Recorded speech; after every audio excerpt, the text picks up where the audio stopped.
Here to make sense of our economy is Fox Business senior correspondent Charles Gasparino. Welcome, Charles. Happy Thanksgiving to you. Job You numbers too. are up, but so is unemployment. Americans are not always known for our patience. Will things get better for those who are dissatisfied, and when, and what needs to change? If I knew that, I would be making a lot of money in the stock markets, I guess. But what I can say is this. Scott Bessent is a very capable Treasury Secretary. The country's lucky to have him.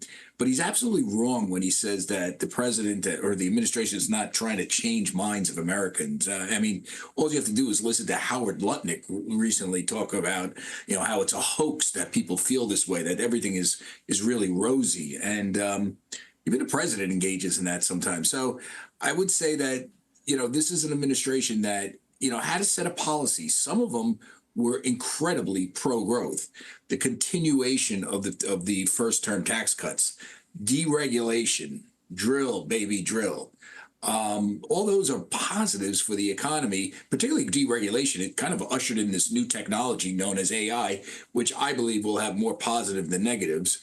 That said, they did go a little bit off the rails there on tariffs. And I know they've been busy for the last 6 months trying to put the genie back in the bottle, but there are tariffs, and tariffs are a headwind. And Trey, if you want to know why we have 3% inflation right now, and that's okay, the Biden inflation rate went as high as 9, then it came down as Fed started tightening, but prices remained elevated. So we have 3% on top of those elevated prices. That makes Americans to feel really queasy, because inflation is a tax on the working class. And working class Americans don't care about the stock market as much. When the markets were going crazy over tariffs, I did a little research trying to figure out what was the average 401k. Well, it's something like $130,000. It's not astronomical. What is the median? The medium, I think that's what we say when it's a half above, a half below.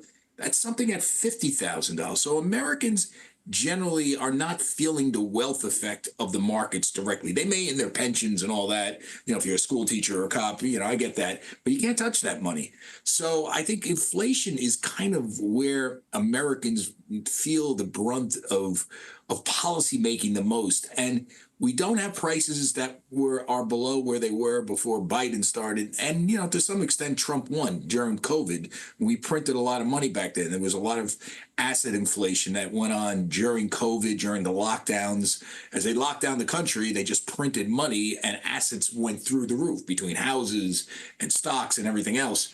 And then you had that on steroids during the Biden years. So Americans don't feel great, I think, because prices are still going up at a 3% rate. I looked at the last jobs report looked really good, obviously, but those are the headline numbers. When you start parsing in there, wages haven't really gone up. We don't have wages, moving concomitantly with the price increases. So I think that's part of this. All right, before I let you go, there are things outside the chief executive's control, like what the Supreme Court does. He can't control that. Absolutely. What are some things within his control that would impact affordability? I don't think it's giving people $2,000 checks on the tariffs. One of the problems with affordability is that, we have a massive budget deficit. That leads to higher interest rates. Interest rates are not controlled by the Fed. I know the president keeps wanting the Fed to cut rates. You can't really cut rates. The interest rates that matter are on the 10-year bond, which is attached to mortgage payments or mortgages. And, if you start blowing out the deficit, those rates go up no matter what. So I think one way is to try to get their handle on the inflation crisis. And if the Supreme Court takes down the tariffs, I can argue this both ways. Okay, there's going to be a hole in the budget deficit because they're using a lot of that immediate tariff money to plug the deficit. I'm also going to say that's a pro-growth sign because things will become cheaper. That adds to the declines, that impacts inflation, drives it down. So it's going to be interesting. Gosh, I'm glad I went to law school. Economics is very complex. My mind I cannot studied handle econ. it. I but studied it all. I got a minor in econ at the University of Missouri Journalism School. I took all my electives in econ, and I still can't tell you what's going to happen here.